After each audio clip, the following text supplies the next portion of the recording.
Brigade Al-Qassam terus melakukan serangan menggebu terhadap pasukan Israel hingga menimbulkan korban jiwa dan kerusakan terhadap kendaraan militer Zionis.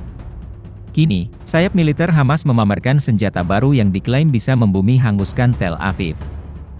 Senjata tersebut dipamerkan melalui sebuah video yang diunggah pada Jumat, 8 Desember 2023. Dalam video itu, mereka meluncurkan Multiple Rocket Launcher, MLR, baru, LM-90 yang dapat menampung hingga 8 roket sekaligus.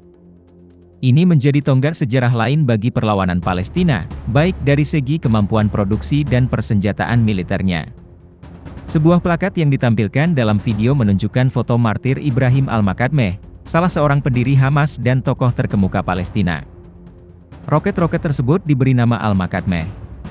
Ditunjuk sebagai M90, roket tersebut memiliki jangkauan 90 km.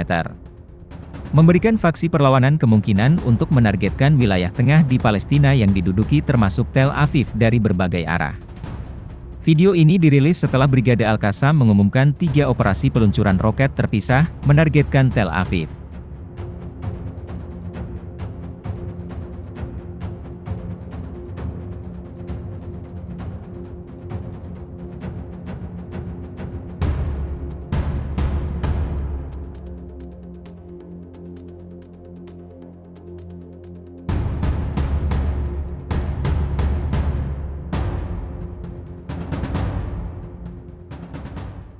Download Tribun X sekarang, menghadirkan lokal menjadi Indonesia.